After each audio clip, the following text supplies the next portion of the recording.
And then there was one preseason game. Saddle up your horses.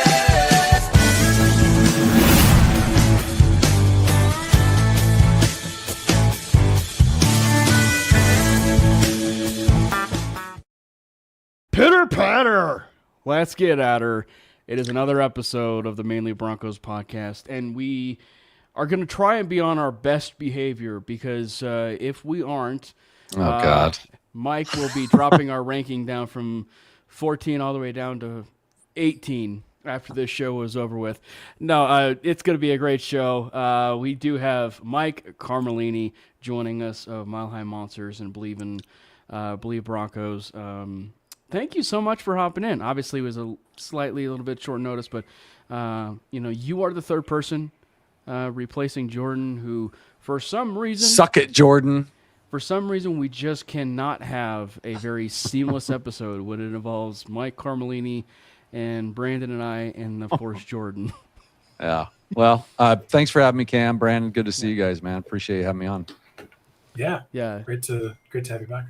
I like the man cave. It's looking good. It's nice. Thank you. Last time I saw you were sitting in my living room, and now that looks like Glenn Hauser's house. But I found your office when I was there, and I took some notes.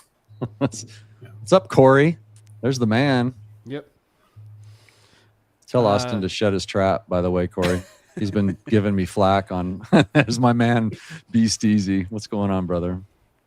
So we'll just kind of jump into it a little bit, obviously, but first things first, make sure you guys hit the subscribe button for the MHRT Network page, as well as the Mainly Broncos YouTube page, as well as the Mile High Monsters YouTube page. For Mike Carmelini. So yeah, let's kind of dive into it a little bit. Obviously, the Broncos did have their second preseason game, and I like how we were talking about like, oh, this was a statement last week, like it was a preseason statement last week. And my original title of this was going to be like, oh yeah, it's preseason, like just kind of like coming back down to earth a little bit, and just being like, oh yeah. It's right. It's a preseason game, and it ended up being a beatdown between the Green Bay Packers and the Denver Broncos. So, Mike, you're our esteemed guest, so kind of give us through a little bit of a, I should say, your overview of kind of coming back down to earth just a little bit after the game that they had against the Falcons. Like a 1,000-foot view of that game was. Bo was great. First string offense was great. Love seeing Waddle come out. That first throw from Bo to Court on the sideline was a piece of work. And then to follow up that disappointment of it being called out and then just saying, screw it, let's just go ahead and hit Waddle right now for a first down was amazing. Mike, you're being an idiot. Yeah, what's up? I'm always an idiot, dude. Yeah, that game, look, it's preseason, obviously. Nobody's running any schemes or anything. You know what really hit me? Now that I've had time to think about it, Cam, the poor quarterback play from Stidham and Ellinger. There's no excuse as a professional quarterback to play that poorly in a preseason game. You're getting looks that we got in high school. Maybe junior college looks. I mean, there's just nothing out there to confuse you. And this is the time where, you get your fourth string quarterback just goes off in the preseason. Like they can do anything and everybody's like clamoring for him. And here's our backups and they can't do anything at all. And so that was my overall takeaway. Other than that, I thought Green Bay looked good and well coached. And I thought our players looked like they were confused and didn't know where they were supposed to be, and whatever. It's preseason. Nobody out on season-ending IR. I'm always happy. Brayden? Yeah, no, couldn't agree more with Mike there. Love to see Bo back. He looks like he just picked up right where he left off with the end of the Bills game, and there were just a couple of things that I was like, well, there's a little bit of rust. He didn't really step into many of his throws, but other than that, like, just looked surgical outside of just that one minor maybe it was a timing issue on that route to Sutton that was just barely out of bounds. I thought it honestly could have been could have been overturned on that challenge, that it was actually inbounds, because it looked like he got both feet in. But the biggest takeaway that I had from that as well was, I know I was complimentary of Stidham after the first preseason game, and that has not continued, is the nicest way I could put it. But I'm always remembered of the Colts offensive coordinator Tom Moore quote when he was talking about Peyton Manning. And apologies for the language here, but he said, if 18 goes down, we're fucked, and we don't practice fucked. The situation we're in here, like if Bo goes down, we're fucked anyway. I mean, statistically, you're probably at some point going to have to rely on a backup quarterback, because most of the league does, and so you want to have a good one. And Stiddy has not shown that he is it. I'll just say that. But yeah, that's the number one thing that comes to mind when I look at that game is Bo is back, and that wonderful Tom Moore quote, keeping that alive. But no, definitely a great game. And I don't really care about the final score. It's preseason, whatever. But yeah, that was a great game to see back from Bo. I think it's at least worthwhile to at least have the conversation in a sense, because I will never forget them kind of trolling all of us and thinking that there's no quarterback battle when it came to the backup quarterback position. Right. And so so as we're having this conversation,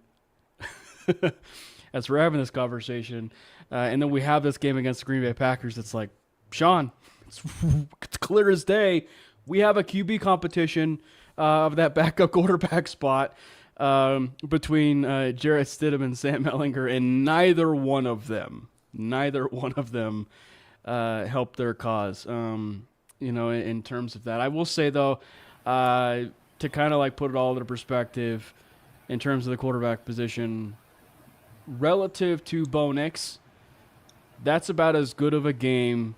And we'll definitely be talking about the Vikings game here on that Friday, so tomorrow. But relative to him starting fast, and the last couple of years within preseason, and then the first week handful of games to begin the season, that's as good of a start as you probably could ask for to him. At least set the tone for what could be starting at least hot in the first six games, because he looked really good in terms of crisp within the pocket. His feet were nice. I mean, he was releasing the ball on time. Mm-hmm. I mean, even I will say this, even the throw that I thought a lot of people were kind of criticizing, which was him rolling out of the pocket and hitting Sutton. I will say I actually didn't mind it, because from where I was sitting, which was section 135, the best section in Broncos Stadium. Here we go. Humble brag, but whatever. Yeah. But but I will just say, from where I was viewing it, it was just, he was kind of flushed. He was flushed out of the pocket and had to make that throw to Sutton. He could have hit it earlier, but he didn't. And frankly, it was a catch also to Cortland Sutton. The video review was pretty terrible. The one throw outside of, I know I mentioned that one, and that's kind of been on everyone else's mind as well. To me, the biggest throw that I think really encapsulates what I talked about, where he wasn't really stepping into throws, which again, it's a preseason, it's his first game back. He made some great throws. He was out there for I don't even know, 15 snaps or something. I'm not gonna 14 snaps to this whatsoever. 14 snaps, excuse me. Not gonna read into this. Get it right. Get it right. It was primarily the throw to Waddle, which, first of all, where has that been all my life? And I'm sure Jordan, who Rip is not here tonight, probably had something to say about that. But I think if he steps into that one, leads in a little bit more, that's probably a touchdown. I think that was a little underthrown. You can see Waddle have to kind of slow up for sure a little bit. That's to me the number one area that I'm could have gotten been a little bit better there. But that's just preseason, still ironing out that chemistry. And I mean, for whatever it's worth, Bo is also not used to guys that can move like Waddle. He's oh damn, he got there quicker than I thought he would. I don't know if that's exactly what went through his head, but that's going to clean up. But that was the one thing that, to me, I was man, you could have had you had a great play, and that is just a perfect encapsulation of what Jalen Waddle is going to be able to do for this offense. but it could have been a touchdown. I think it could have been a touchdown for sure. What do you say, Mike? I mean, well, that he's absolutely right. I mean, it could have been a touchdown. It was a 35-yard pass. I mean, it was great. We're talking 6 of 9 for, whatever he did, 76 yards and a touchdown, no picks. I loved when he rolled out, Cam, because I wanted to see his ankle at work a little bit. Yeah. I wanted to see him. I was hoping he'd be a little skittish in the pocket. He didn't look skittish, but if he took off early there, man, I'm happy because I wanted to see him run around a little bit. I wanted to see him plant on his back foot and throw. And that touchdown to Harvey, my gosh, like having that throw in the bag, after being out all this time and rehabbing and all that, I saw everything I needed to see. Like, yeah, he was a little short on Waddle, but again, just like Brandon said, I'm not even used to watching somebody that fast in a Broncos uniform right now. I mean, he's so quick. It's going to take him a while to dial that in, but I'm super psyched. Yeah, that didn't bother me. Maybe he had one badish throw, but how bad was it? I mean, he was pretty zoned in right there. Yeah, I was nitpicking on that awfully. Yeah. You have to, because there's nothing bad really to talk about. 14 snaps, yeah. Right? But no, that touchdown though to RJ Harvey, that's the kind of, if that's how we're using RJ Harvey in this offense, if that's the types of plays that we're going to call and that new OC is going to call here for us, I love it. Like that got me fired up because I've made it known that I think RJ Harvey is, I would say at this point in time, and I know we haven't really seen a ton from Jonah Coleman, but for what we have seen, I would feel fairly confident saying that I would assume RJ Harvey is maybe the third best runner in the room as a pure running back. Like, I do think he had a great year last year. He's a great on the goal line back. Like, nothing gets him there, but there were just some things that, he missed on, like, missing where the blocks were going or missing the hole, and running between tackles just was never his strong suit. But out of the backfield, man, that guy is explosive. He is great as a route runner. Has great hands for catching the ball. You're going to hit him on wheel routes like that. And that was like perfectly timed. Yeah. I love that. Like that, if that's how we're going to use RJ Harvey, could use him like that, could use him in the goal line. I love that. I'm fine with that. I just wanted another back in there to take up the gritty work, the like early down, run up the middle, the duo, the power, like all that stuff, because that's not really what RJ Harvey excelled at last year. And that was the reason that we had to have so many short passes and lead the league in passing attempts, because there was no running game. And I think having now two backs that you have some insurance in case there's an injury that happens. And, Jonah Coleman so far has looked great. I am so psyched about what I saw from RJ Harvey and like how he might be used in this offense like that. Love it. Well, and just in general, it feels like Harvey, even for what he needs to excel at and get better in, which is the vision and everything, probably up until the point of even adding Waddle, he's one of the best weapons. That's the key word, weapons, for this team. And at least that last year in 25, he was maybe, aside from Courtland Sutton, there was probably an argument to be made. He was probably your second best weapon in terms of how you were being used out of the backfield. And that already, I think, says a lot about him as a receiver out of the backfield. And when you can encapsulate that, I mean, like the fact that he could hit that plus get his vision a lot better, I think says a lot. I agree. I think weapon, describing him as a weapon more than a running back is, to me, the more accurate description of how it looks like he's going to be used this year. And I think that's a good thing. And even if he improves as a running back, which I have no reason to believe that he won't, I think it's fair to say we're going to be hopefully a lot happier with that phase of the offense, that part of the offense this year than we were last year. And I'm not even, this is also me not even giving J.K. Dobbins his due that he deserves, because last year before the injury, like, he was a great running back for us. The biggest problem was when we lost him, it kind of died. Like that was it. He was the running game. So having Jonah Coleman in there, but also just like still having a way to use RJ Harvey and him being, more of that weapon. Yeah, I said it several times last year, Brandon, that it was criminal. The Broncos didn't have insurance behind JK. They had, a bunch of 5'8", 195, 5'8", 200-pound guys. They're all kind of the same sort of guy, even though they were a little bit different skill sets. But back to RJ, I mean, by any metric, he is as dynamic and as good as it gets out of the backfield as a running back. 12 touchdowns, like, that's amazing. Definitely. What's up, BK? It's definitely like he's like a super weapon for us. Nobody scored that much other than him. Like, he was our highest scoring player by far.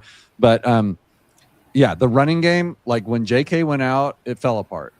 And as frustrating it was to watch the short game, the quick game, the screens, all that stuff, once everybody knew that's all we had. And then don't forget, later in the season, we lost a bunch of wide receivers too. So it's true. Bo Nix really, it's very admirable what he was able to do, putting the offense on his shoulders quite a bit late in the season, especially in that Buffalo game, So yeah, I'm super high on RJ, but he was 2.6 yards a carry, Cam, or something like that late in the season. That's just not getting it done. And I do think Jonah Coleman does that.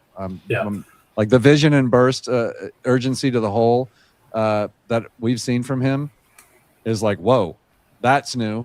Didn't even see that from JK. So let's hope he can carry that to the regular season. One other thing that I'd like to bring up here, because I hadn't really thought about it until we had this discussion. To me, it kind of seems like Jonah Coleman, because Jonah Coleman is also a good receiving back. Like, I don't know if he's as good as RJ Harvey is, but he's a good one receiving drop back. And so to me, I see how we used Dobbins last year. I see how we used RJ Harvey that last year, how we used him this year. And I wonder if going into the draft, the front office was like, we got to get a guy that can do both of these things. Like, we got to get another guy that we can lean on as a running back, but who can also give to us what RJ can give to us in the passing game. And I think Jonah Coleman's kind of like the perfect middle ground of those two guys and those two skill sets. It sucks for fantasy because, three-headed back, and I'd love to have a Bronco on one of my rosters this year. I know. In that fashion, but no, I do think that was, to me, it's pretty telling in who they drafted in Jonah Coleman, because of what you were getting from both Dobbins and Harvey, and wanting to get a little bit of both in another insurance player. I will say, just like, even because there's no doubt that we already kind of talked about that RJ does need to improve. I will say this, like, relative to probably the improvement of the game in terms of him being a runner between the tackles and his vision, I'd say it's probably, granted, I'm only speculating there, but I would imagine it's a little bit harder to actually adapt, as a true running back once you kind of get to the next level. But the other part I feel like, that would be, really good and help your transition is when you're already that good as an elite receiver out of the backfield that RJ was, it'll help your transition that much more, specifically going to a team that Sean Payton loves, those types of running backs that are out of the backfield and weapons like that. So it'll only help him that much more. And so in the vein of the preseason overreaction, is it an overreaction to think that the Broncos will or should be keeping 3 running backs? I know we had a comment about running back 4 and 5, which me and Brandon have been on record saying it probably should be Cody Schrader in that vein if they decided to keep running back 4. But is it an overreaction to say that the Broncos should be keeping only 3 running backs, and that being J.K., Jonah, and RJ? You asking me? Yeah. Yeah. Guest goes first. That's what I've had on my 53 for about a month. those three will be on the 53, and then depending on where you put Prentice, or he might be a practice squad up and down call up guy. That roster shuffle at the beginning of the year, but yeah, you're going to have those three as your running backs. And honestly, last year they kept 4, but Jaleel and Bidet, I honestly think both of those guys are fighting for their life tomorrow night. So we're going to see them play. What would be interesting is if you don't see one of them play tomorrow night, then there's part of your answer. Like tomorrow night's going to be really interesting about who doesn't play more than like some of the guys playing definitely are looking for a job. And I think Jaleel and Bidet, one of those is definitely going to stick on the practice squad, but pick your poison there. But no, I don't think they carry 4, and I don't think it's an overreaction. Why would you carry? You've got everything covered right there. You've got your practice squad. And as far as Schrader goes, his numbers haven't been good. Like tomorrow night is his chance because he looks good running the ball, Brandon. Like he picks the right place. He runs aggressively. I like the way he runs. He hasn't had a lot of opportunities yet, but he's somebody that tomorrow night could maybe solidify himself on the practice squad. And then you could see Bidet or Jaleel, gone. Yeah, I agree. I think Jaleel and Bidet, just as much as I love those guys, I think they've just kind of shown you who they are and the upside, if any, that they give you. And I think you got to have just a little bit of a change up there. But I agree. I think you're probably going to see a lot of Cody Schrader tomorrow and see what we can do to evaluate him and keep him on the practice squad. Mm-hmm. I do think that it's definitely not an overreaction to have 3 running backs, at least initially, because at the same time, like if that does end up being a concern, and I think really it's like, do you want the extra spot for someone in the secondary, someone on the offensive line? But there's going to be guys cut on cut down days at the running back position. Like you're going to be able to find, if you really need like a 4th body at some point, like you're probably going to be able to find it. So I do think having 3 and then having another one on the practice squad, and Schrader or whoever that is, I think is fair. Another thing I wanted to talk about game wise that unfortunately is on, kind of on the other side of the spectrum, and I would put this more in the bad column for the most part, was special teams. Yikes. Other than that Colby Katz's return that thankfully just had me stop me from spiraling and like, what are we doing, dude? It was not good. And I know it's preseason and I'm not like saying, oh, we're screwed for the season, but just something that I think was a little concerning, seeing that play out the way that it did. Sean Fresh Jr. made some decent effort and had some plays that he is trying to make a case for himself on special teams. But I do think that room and that coach have a lot of work to do. I'll jump in on that. I'm kind of the opposite. Like I want to see the snap. I want to see the kickers, Crawshaw. I want to see Lutz. And then, of course, Fraboni or whatever, just making good snaps. But special teams, I feel like it's tough because you've got 90 people and you're trying to get everybody a snap. And, of course, they don't know their lanes and they don't know what they're supposed to do. And they're just putting guys out there to see if they can make a play and put them in bad positions, see if they can play. So I didn't read too much into it. That's a fair point. It ticked me off because it's football. Yeah. But it didn't really bother me because, like, I doubt Rizzi did anything on the board other than like, look, here's where you're going to line up when you get called, go hit somebody. Like, I don't think he's like, okay, we're going to kick deep left and then we're going to, push them to the boundary and then you're going to run up here. Like, it's like you got 8 different guys you're trying to get on and they're just trying to remember which group is going on for this kickoff because it's not your regular. It's very seldom like you'll have your starters on offense, you'll have your starters on defense but I don't think special teams ever really does, other than maybe the line or maybe a kick or something, but like kickoff returns and stuff like that, punt returns, man, I see all kinds of numbers out there. They got to look down the roster to see who's that guy. So that one doesn't worry me, even though it ticked me off, Brandon. I was gonna give him something to talk about in practice too. I was gonna say they probably have a starting unit, but to your point, it's probably one where that's the one place where you would see a very fluctuation of like numbers and stuff like that. I think for me, it wasn't so much the special teams, and so I think for me, this is like the epitome of overreaction, but it's also definitely one where you kind of put in the file cabinet under, is this a cause for concern or not a cause for concern kind of thing. And it was just the overall defense play, like after the first and maybe parts of the second stringers, were in terms of just the defense as a whole.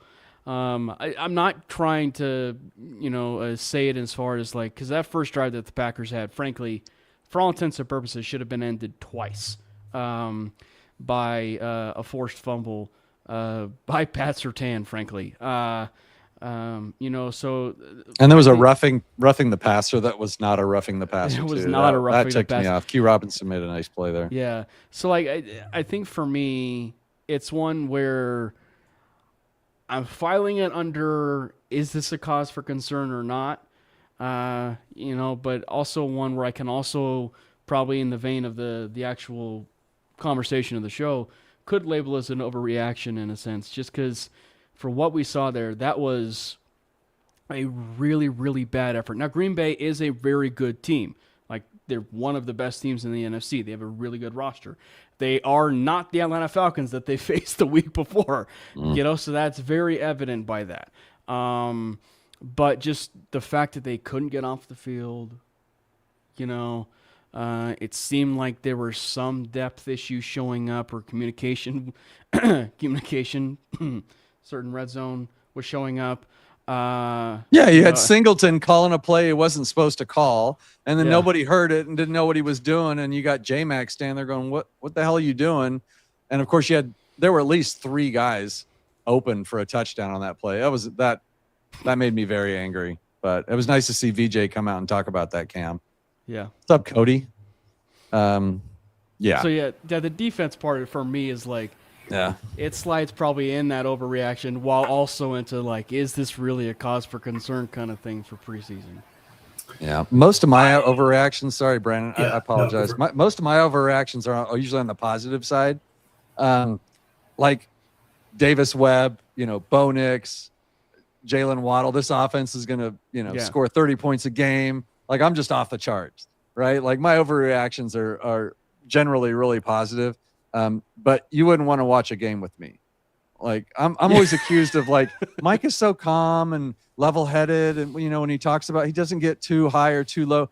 Do not watch a football game with me. I promise you, I am not that guy during the game. Yeah, that's me too. I mean, my overreactions are generally positive, except when it comes to like a few players. And it's your show. We can get into that. Well, I was kind of saving the starting off with the negatives first. So we could get that out of the way. I'm ready. I'm ready when you are. And so if you're going ready to tee it up, and all right, my overreaction. Go for it. Okay, I pumped this guy up 2 years ago. That when Greenlaw came, he was going to have this great season because he was going to be playing next to Greenlaw, and that was going to allow him to do more. Alex Singleton. Look, I know that half of Broncos country loves him, half I don't doesn't. know if it's half, Mike. I don't know if it's still half, but I'll tell you what, man. I was like his most staunch supporter. Last year blew that for me, and now Brandon, is he 32 or 33? He might be. He's 34. one of the two. He's 33. He's going to be 34 this year, maybe. I think he's 33, or he's about to be. But my gosh, he looks like he's 40 running around out there, and he should be fresh. In 4 months. He should be fresh, and he already looks really, really slow. And that's saying something because he looked really slow last year.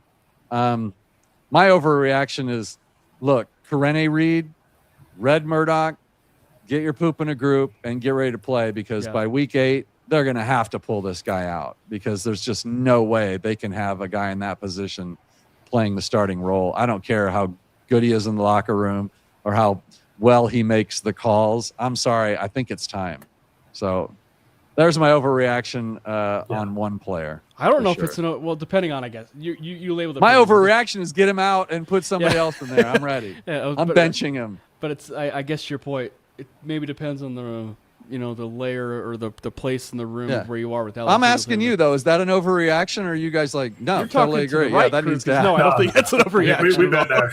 Oh, okay. I love Alex Singleton, man, and I think having him on the roster even is just like a depth, and even I guess like for what he brings to the locker room, get him on there, get him as a coach or something, but just take him off the field.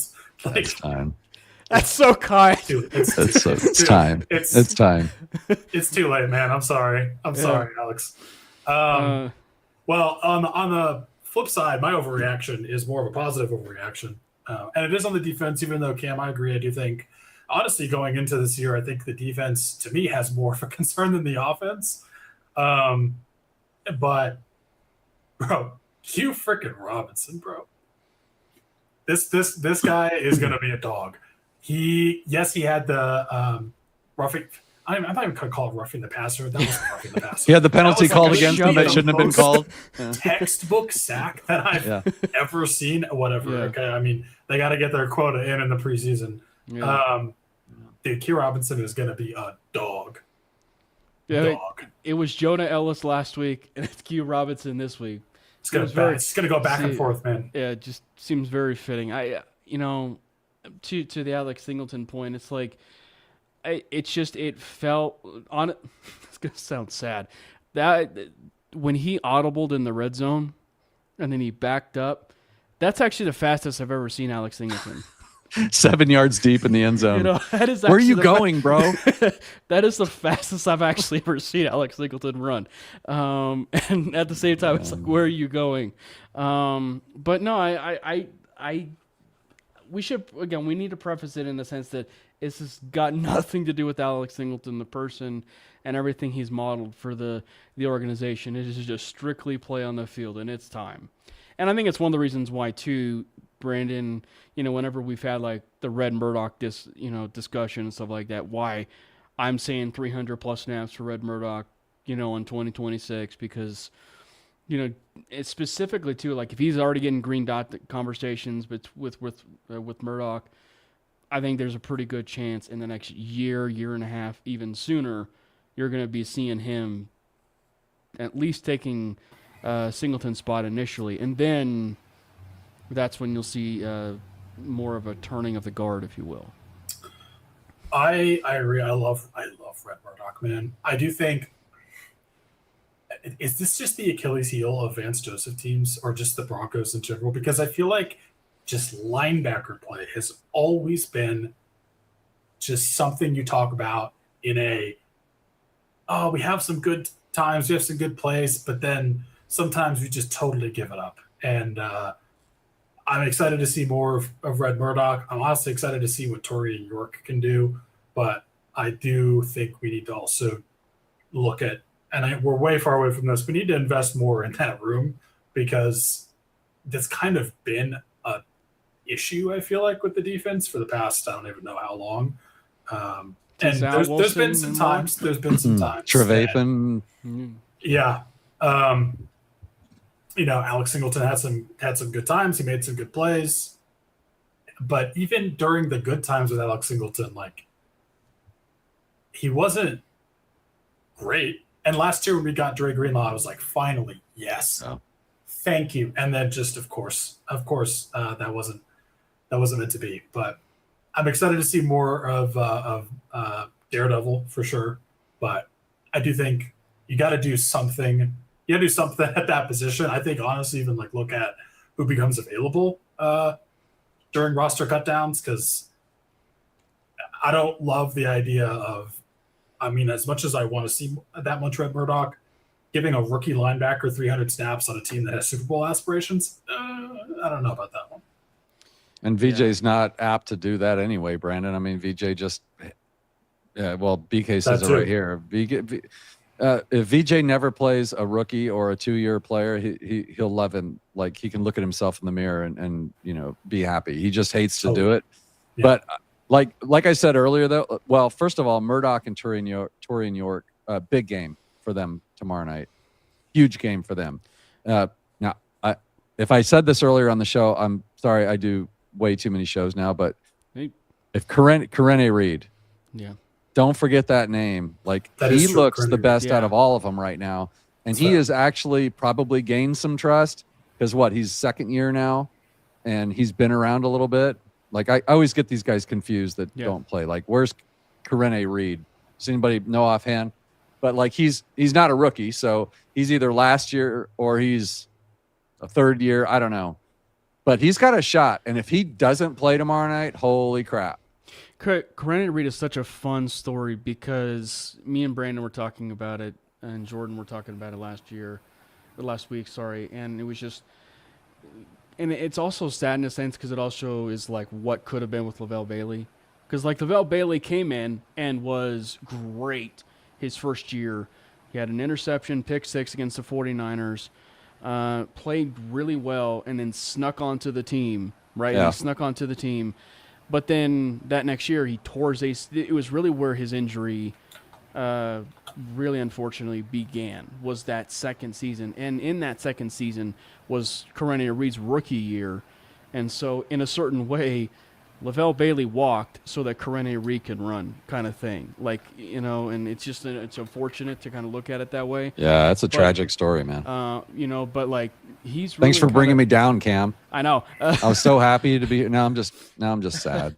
But, just in a sense, though, like, Corene Reed is doing everything that you can ask for now specifically. And for as much as we may have liked him this last year in terms of at this point in preseason, man, I think that there's a very real chance that this is the best we'll actually have seen Corene Reed even compared to last year, which should give you some cause for optimism for the depth of the room for just Corene Reed and maybe even Red Murdoch. T-Fishes, you're not going to see Ellinger with the ones, bro. And Ingram, Troutman, none of those guys are going to play. So you're going to see all Bentley and Jolie tomorrow night. You might see some ones, but not. 40 of them aren't playing. I don't know I don't know what ones will be out there, but my understanding, Sean doesn't want to play any of the starters tomorrow night. He said at least about 40 players are going to be out, so we'll see. What's up, Slim? Yeah, so it's going to be interesting. Yeah. Now, and regarding overreaction, I know we touched on the government-sanctioned waddle. Okay. Speaking of overreaction, is it an overreaction? Actually, no, let me preface it this way. This will be a little bit of a different question. Because there's obviously some people, myself included, that are throwing both of those players. Like Offensive Player of the Year for Jalen Waddle. Bo Nix could win. MVP. Of course. Here's what I will say, and for anybody that's in the actual comments, I will actually ask it this way. Who do you think has the best chance to win the award? Is it Bo Nix winning MVP, or is it actually Jalen Waddle winning Offensive Player of the Year? Well, are you asking me now? I get to go first, right? Because I'm the guest. Yes! God, I love this show, Cam. Okay, so it's Waddle, and I will tell you why. Because one, he does have a chance to get that, just based on what he's capable of doing. But Bo Nix could throw for 5,200 yards, 50 touchdowns, 4 interceptions, and he would not. Yeah, exactly. And he would not get MVP. They would still give it to one of their pet projects. They hated him when he came out. They said he'd never make it. They died on that hill. And now they're faced with a quarterback in his first 2 seasons that's done things that no one's ever done before in the history of the NFL. And they still want to say that he's reached his peak and he can't get any better. And he's blah, blah, blah. So he's got no chance of being MVP as long as the media is the one that decides that. So, yeah, I would say Waddle would have the best chance there. Brandon? That's exactly what I was going to say. So you don't even need me. You just put like a little, dude. It was like a picture of me here. Like, I don't even know. I don't know what would have to happen for Bo Nix to get, honestly, even like 3 MVP votes. Right. Exactly. Or even 1, honestly. Yeah, just 1. Yeah. Like break Peyton Manning's single season passing touchdown record. I That don't know. win the Super Bowl, blow everybody no, out by 50 points. It's easily Jalen Waddle every day. Even if all that happened, we won the Super Bowl, Bo passes for 40 touchdowns, they'll say it was the defense, even if the defense looked horrible. That's just not going to happen. Perennial underdog, or I guess as Bo would say, overdog. But it's This is true. It's Waddle. It's Waddle every day. But I will say, because like to a certain degree, if Waddle's having a great year, it also means Bo Nix is having. Yeah, but they'll credit Waddle It doesn't for it. matter. No, yeah. They No, credit no. the defense for everything he's done now. For They'll sure. credit Waddle for everything he does Yeah. now. So No, he for- can't win. He can't win. For sure. It's just when you do logically look at it, right? Like for us, we always like to look at things logically because we're ball knowers. But it's just like you do have to look at it for the standpoint of like if Waddle's having a great year, Bo's having a great year. Now I will say there is for as much as we do talk about offensive player of the year, we also are talking overreaction regarding Mr. Government sanctioned Waddle, who hopefully we get a chance to see his celebration, at Empower Field or even at some point here. I think there's actually a chance he finishes in the top 7 in terms of receiving yards this year. Like a very real chance he finishes in top 7 in receiving yards, which would be somewhere depending on JSN and some of those other numbers. But I think that there's a chance he ends up with about maybe let's just call it on average 1,500 yards, because it's probably somewhere between 1,500 to probably 1,600, which would probably put you in that maybe like 7 to 5 range. That's way too high. Yeah, I don't have it. I don't have that. No, the 7th highest wide receiver in receiving yards last year was Zay Flowers with 1,211. Okay. I don't see that happening personally. And the reason I don't see that happening is a lot of mouths to feed in this offense. It's true. Especially given that, him and Waddle are still gelling. I think Cortland Sutton and the emergence of Pat Bryant is going to stifle that a little bit. But I do think it's going to be a big year for Waddle for sure. Yeah, I agree with Brandon. There's a lot of mouths to feed. We haven't talked about Marvin Mims yet. You've got Pat Bryant, who's your breakout candidate. And then, now here's what I will say. The leading receiver in the AFC West last year was Cortland Sutton. Yeah, and the 900 and something yards that Waddle got last year would have put him second in the AFC West. So they're going to lead the AFC West in receptions. I would say those two in yards. But 1,200 would be probably the max I could see out of Waddle, because you're going to feed Bryant and you're going to feed Mims. Where Troy Franklin fits in all this, maybe you guys know. I don't.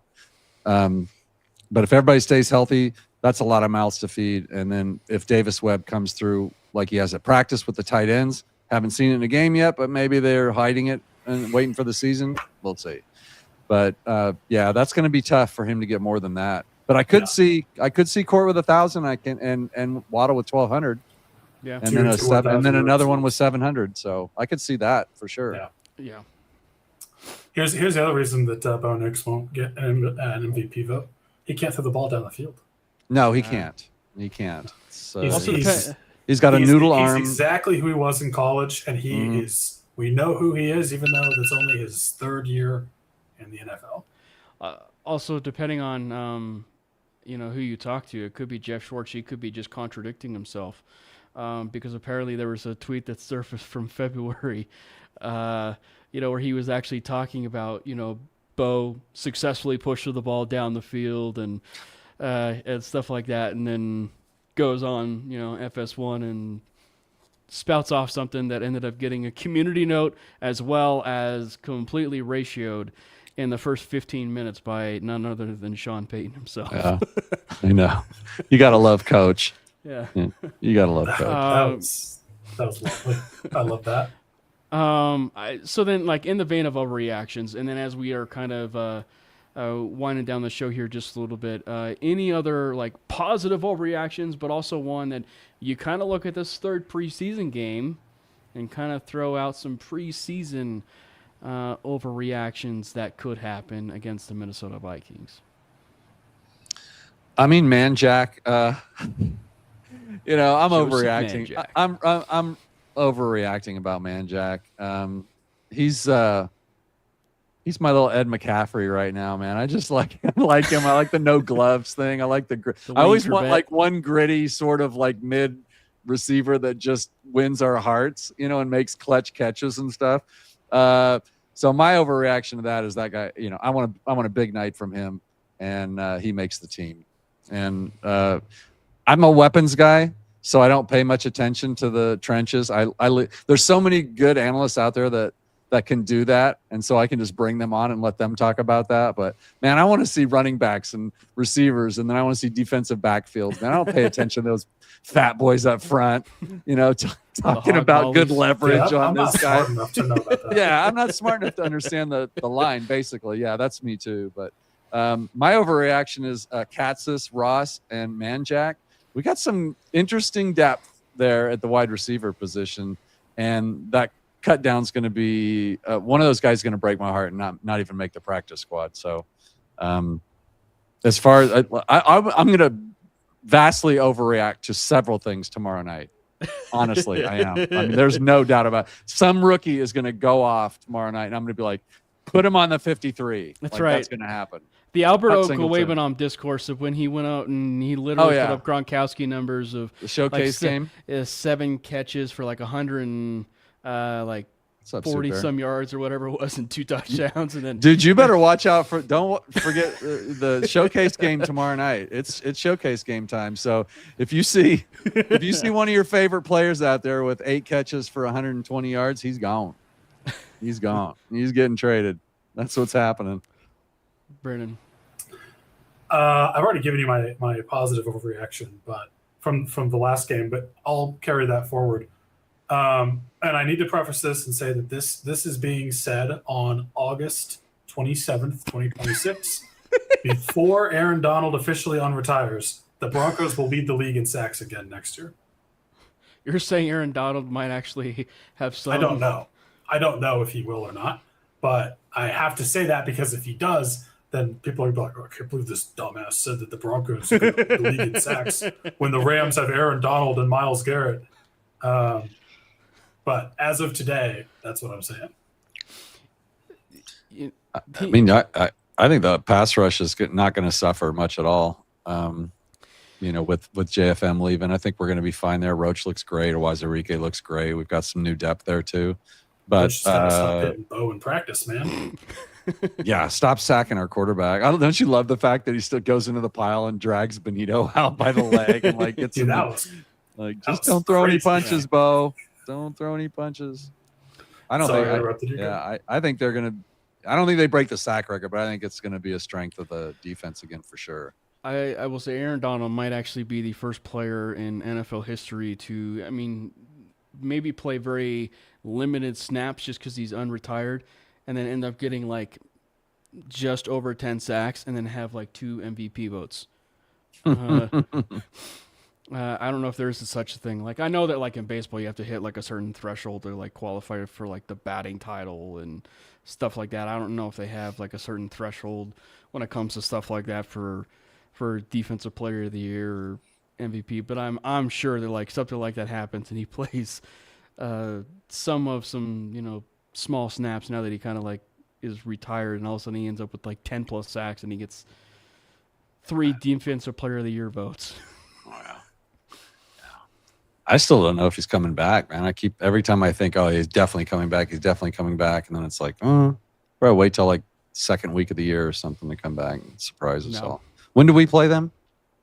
3? Just wait till week 4. Come back week 4. Whatever. The week after we play them, it's fine.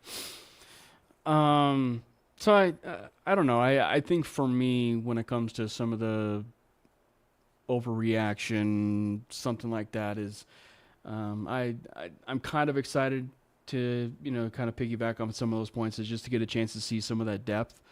I will laugh. I was texting a fantasy football chat where it was just, and this is about the first preseason game in that conversation, because it was just like I texted him as like, I'm very much looking forward to overreacting and calling these fourth and fifth stringers Hall of Famers after their preseason time is up. But no, I am excited in a sense just to kind of see some of that wide receiver room.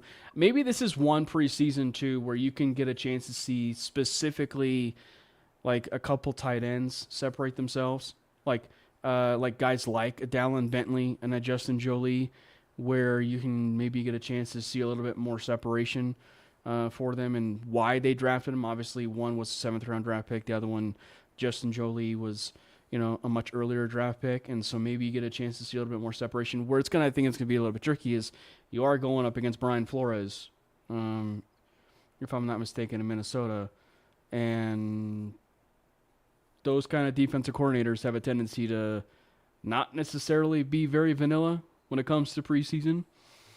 He's got it out for the Broncos too. So yeah, so I think it's going to be very interesting to kind of see those kind of players like Bentley and Jolie kind of, establish themselves.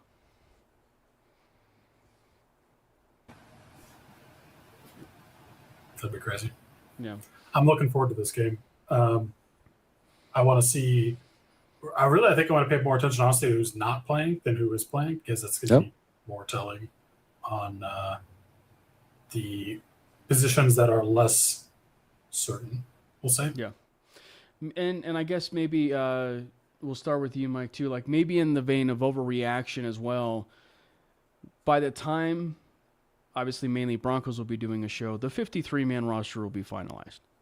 The initial, let's preface it this way or clarify this. The initial 53-man roster will be finalized.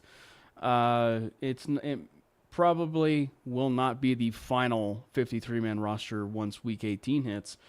So maybe just kind of send it off to you. What would be a prediction and stuff for a 53-man roster of one player who will be on the 53-man roster that hardly anyone has been talking about? Well, the problem with that is I think everybody knows basically what the 53 is going to be. I don't have anybody that we don't expect to be on it, but what I will tell you is that there will be at least 2 players cut that everybody will freak out about, but they will be back on they'll be back on handshake deals because they're going to have to protect a few players. Like Taylor Rapp might be one of them, actually. Taylor Rapp will be back in the practice squad, and he's not eligible. He's not subject to waivers, so he'll come back when he comes back. But you could stuff Torian York on the 53. You could stuff Bailey on the 53, or Bentley, excuse me, Bentley. Like, I have both of them on the practice squad. Like, I don't have either one of them making the 53, and maybe that's overreaction. Maybe that's incorrect. But, you've got Adkins, Ingram, Jolie, Troutman. You could cut Adkins, and you could protect Bentley if you want, and then handshake Atkins, say, you're not going anywhere, we'll bring you back on. I think he's 4th. Is he 4 years vested? Anyways, cut Atkins. Sean Payton would never, even if it's a formality. I'm just saying he might not be eligible to waivers, right? So that's what Sean Payton's going to do. Whoever's not eligible, can't be swooped up. He's going to cut him and say, don't worry, we're bringing back on a $2 million deal. You're fine. But so our 53, the hell with week 18.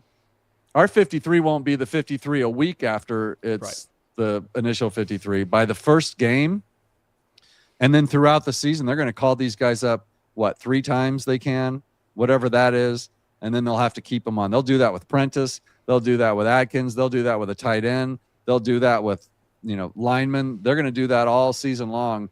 And so our 53, when you say initial 53, Cam, when you're a Bronco, trust me, that's exactly what that means, because we use our practice squad all the time for different games and different situations. So this, man, don't freak out when, I don't know, name your player.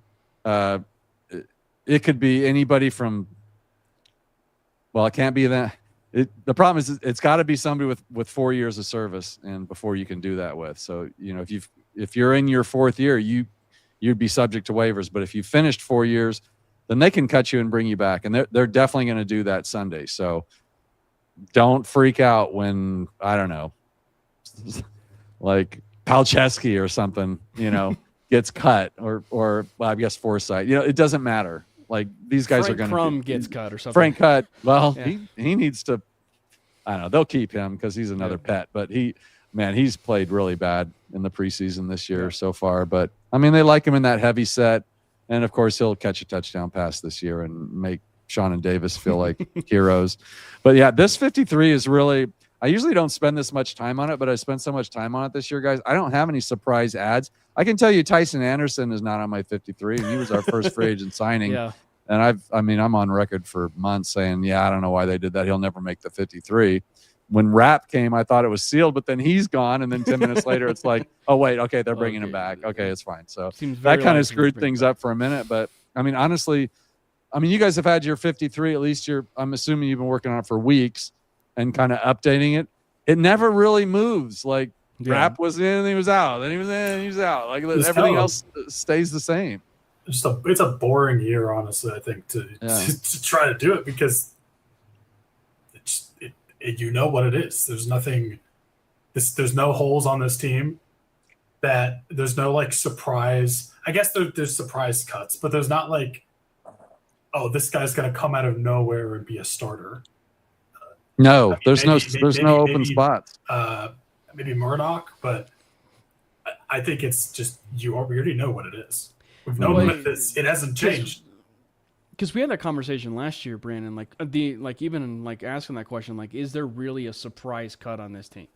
In terms of some of that, I don't know if you could really quantify some of that in terms of a surprise cut. But I mean, just with the initial 53, I mean, this might be. It's a weird way to say it. And I can't take credit for it because I saw someone on the timeline say it, but this is the easiest we've probably have ever seen something as far as a 53-man roster construction, where you might be wrong on a few players here and there, but everybody and their mother will be relatively consistent from players 49 to 53. They will be relatively consistent from that point. And so I just think that it's going to be really interesting to kind of see it all unfold. I will say there could be, honestly, I will just say this, frankly, the surprises is all going to be practice squad related, is how the practice Absolutely.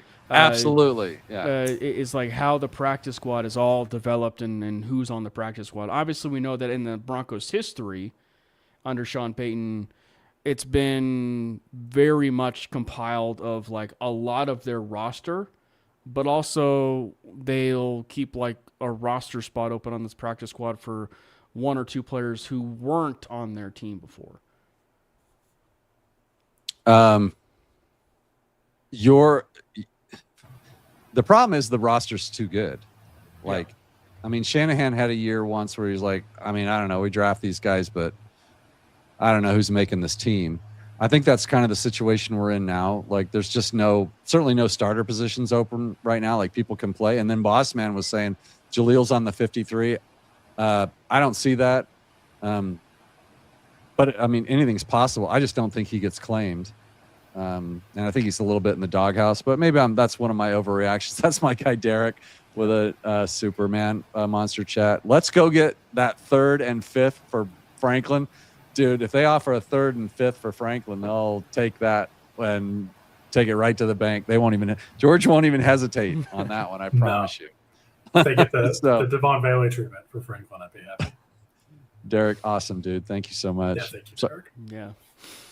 The only thing to me that I think would be the only surprises are not even traditional surprises. To me, the one thing that would be surprising is certain people not getting cut. Drew Sanders not being cut would surprise me. Yeah, that would be a shocker. Yeah. That would be quite shocking. Yeah. But I'll come back on your show and we will talk about that if that happens, because he's not anywhere on the screen. He's not on my 53. He's not on my practice squad. I didn't do an That is- IR, but he's not anywhere on here. So You can't even get a 7th rounder for him. You had to cut him. no. We did have a conversation today about like we go get another backup quarterback. Cut down day, or someone's on the fence and they've got a third and they're like, okay, well, we've got this QB3. We love him, but maybe we're willing to move on from him. What do you got? And it was like we started coming up with trade scenarios for like who you would, what you would give up to get one of these quarterbacks that might be out there. And then it turned into, well, let's trade Stidham. And I was like, dude, the chat was like, trade Stidham. And I'm like, there's no trade value there. Like we don't have anything that we're going to get a value except for maybe like a Franklin or something like that. What's up, Jay? Are you serious? Got to up and buy a penny. Derek. Okay. It's not my show. I'm on somebody else's show, so I can't click on you. I appreciate the love. But thank you guys so much. Yeah. You guys are crazy. Yeah. But you get my point though, right, Yeah. Cam? Like Thanks, they guys. would take, if somebody offered a 3rd rounder for Franklin, I bet the team would take it. I mean, you'd hate to see it because he's young and he had 700 yards in receiving last year. We tend to forget about him, but we shouldn't. Everybody's on Pat Bryant right now. Everybody's like, look what Mims did. But like, it's Franklin is an ascending player, but trust me, there's 5 really good receivers in that room. If somebody offered George Payton, he loves to like, oh, get me a 3rd round draft pick and we'll make hay with it. Well, and Scary. I think that's why when you kind of look at it and you're like, I mean, it depends on who, your point of view when you look at it, but even trading Franklin, is it really that much of a surprise? Knowing the fact of what we talked about and to what you're alluding to with the wide receiver room, like, it's like, is it really that much of a surprise? Like a trade, trading a Franklin. So no, it's not really that much of a surprise necessarily. But to what Brandon was talking about earlier, a surprise would be like Drew Sanders sliding onto that 53-man roster when he'll have the greatest highlight in preseason, and then showing up on Monday, he'll be on the side field, which I think is very interesting, to say the least. But it's going to be an exciting time. It's going to be an exciting year. And as always, the Broncos content community will be always having you guys covered. And Mike will be having you covered over there at Mile High Monsters. Once you kind of give a shout out, Mike, for your Mile High Monsters and, where people can follow you. Well, first of all, Cam, Brandon, thanks for having me on. I'm a huge, mainly Broncos guy. I always have been. You guys are great. Shout out to all you guys coming in tonight. That's awesome. It's always fun to go on another show and then see guys come in here. And then, if Marky, what's up, Marky? You're a little late, Marky. Yeah, you're always late, but you always look good. So we'll give you that. But it's just, debatable. The monsters coming in here, so it's great to see you debatable. guys. And a shout out to Derek, of course, and Boss Man Jay. My studio is going to look so amazing. Like, you guys keep buying me new gear. It's so cool. But I'll be first of all, I'm just super psyched to be on with you guys. And then so what is today? Thursday. So tomorrow, probably do a quick solo tomorrow. And then I'll do a post game probably with Dave. Yeah, we'll be on the David Talks Broncos and I will be on a regular show, but we'll do a post game. And then Sunday, we're all going to be doing cut down day. So, what'd probably be fun is just make sure we send everybody our links so we can all hop in each other's shows and hop around like a strip mall or something. We just go into every store. So, but yeah, it's been fun. It's a lot of work, but it's so exciting now that we're almost ready to set our roster and, get the real games going. But lots happening everywhere in Broncos country. Watch out for that. I think Cam alluded to it. Watch out for, or Brandon, maybe there's going to be a few names that you do not have on your radar that will be on this roster in a couple weeks. That is going to happen. I promise you. Yeah. And thank you guys again for who are a part of the Mile High Monsters, for being a part of the Mainly Broncos show here tonight. Make sure if you guys are first-time watchers and of the Mainly Broncos stream to hit that like button for the Mainly Broncos stream, whether that is on the MHRT Network YouTube channel, the Mile High Monsters YouTube channel, or even the Mainly Broncos YouTube channel. And if you are on the Mainly Broncos YouTube channel, hit that subscribe, that like and subscribe button. Like the stream, please. Right here. Like right and here. subscribe. Like it. It's free. It's right there in front of you. Just hit it. Like and subscribe for the Mainly Broncos YouTube page as well as the MHRT Network page. Also, YouTube is doing this now fun thing for the MHRT Network YouTube channel. I'm sure you have it, Mike, but they have that join feature, which is essentially like a membership. And you make sure you guys sign up for whatever meets your guys' heart's content, as well as super chats. We do super chats. There's no pressure as far as giving out super chats. You guys fill out. There's pressure. There's pressure, baby. There's pressure when Mike's Daddy needs a new microphone. He needs a new camera. These guys. Feel free to give out your heart's content. I need a living room like Mike's. No, do you see your backdrop, Brandon? I don't think you need any. Man, you look like you got the living nicest man cave I've ever seen. I honestly, I think even Glenn would be really jealous of your backdrop, Brandon. Yeah. I'll just say that. That's how it is. I mean, he's even got an Alex Singleton jersey in the back. I mean, I'm kidding.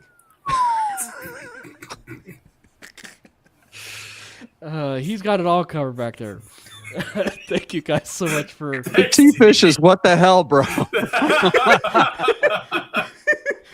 So the thing is I always tell these guys, and thank you. I think that's mine. Yeah. Is that you or me? That's me. I think it's you. I always tell these guys, look, when I do my solo shows, I'm like, as long as you guys I'll do my hour and then I'm out. Unless you pay me $10, I'll do 10 minutes. And next thing you know, I'm going, I was on 3 hours last Sunday and, but it paid for all my new lights and I'm super. So now I'm just like, you know what? I'm a lady of the night. Let's just say I can be bought and I will stay out here all damn night when they do that. It's so fun. But T-Fishes, Derek Wassman, you guys are awesome. Thank you so much for that. It's so cool. Like, what the hell, dude? Yes. Finally one for the home team. Let's go, BK. Yes. Thank you so much, BK. Thank you guys. That's awesome. Everybody loves BK808, by the way. I mean, he makes the rounds. I don't even know who that is. I mean, I know you from BK808, but I don't know who. I do. I do know. Do you know who that is? Okay. I don't know the name specifically, but I do. I'm yelling because I'm excited, boss man. Shut up. I do know he's in our Discord chat for David. Okay. Which, by the way, Brandon or anybody that's in the chat, feel free to join David Talks Broncos Discord chat. It is a fun time. Mike randomly will appear like on a Friday at like 10 a.m. or something like that. Like he'll just randomly pop. The hell, dude. Don't out me like that in front of my friends. God, I'm yelling at people now. But it's a fun time. So make sure you guys, if you guys want to, go join the David Talks Broncos Discord. And if you want to, go reach out to David and just see how you can be a part of that. So thank you guys again for hopping on that stream. It's been a great show, fantastic show. Good night. T-Fishes is just like... What the F word, dude? Now I have to stay. You guys have to stay on longer now. They're buying time. Well, so. it's calling me back to a remembrance of the Cameron Parker show, which would do 3 hours. Oh, I remember. Yeah. So when I first found you guys, you guys were already out there. When I discovered you guys, I was like, wow, these guys are awesome. Who are these guys? And then I was listening to the podcast and it was like 2.5 hours. I was like, holy shit. How'd you guys do this all the time? And you kind of did, but I listened to every minute of it. T-Fishes. Yeah. Okay, so here's the deal. This is not my show. I love you guys, you monsters, but here's what I'm going to do. You good? I'm trying to figure out how I'm going to pay these guys back. Like, I can't do this tonight. Like, Teresa's not working at the golf course for the first time. Like she owns we own the place, right? She has to work all summer. Like, she's never home. and she's been sitting in there for however long we've been. That's why I told you I got about 45 minutes, and then I got to get it. Yeah, clearly not. And then so now we're at an hour and 10 minutes. But these guys are like, so here's what I'll do. I'll do I'm gonna do a full solo live stream, and you decide whether it's tonight or later. Leave a comment. I'll do it later tonight in about an hour or so and a half, or I can do it tomorrow. You guys get in the chat and let me know, or leave a comment and let me know. But I do have to go save my marriage. But I owe you guys big time now. At least an hour. At least an hour of free, members only shit or something. I don't know. Yeah. Thank you Hi, guys Mom. again. In case you're watching. Thanks, Hi, Mom. I love you. Send me a super mom. She has no idea how to do that, by the way. But Thank you guys so much for for enjoying that stream. And again, if you guys are first-time watchers of the Mainly Broncos podcast, I just want to say thank you guys again for watching that stream, and hopefully you guys can be Mainly Broncos mainstays going forward. Oh, yeah. Everybody subs. Everybody subs. So make sure you sub to the Mainly Broncos podcast. It's either on the YouTube channel or as well as on the MHRT Network YouTube channel. It's been a blast. For Mike Carmelini, for Brandon Miller, at Brandon Miller PO, and at Mike_Carmelini, and myself at Cameron Parker PO. God bless Bo Nix. Let's go Broncos! God bless Bo Nix!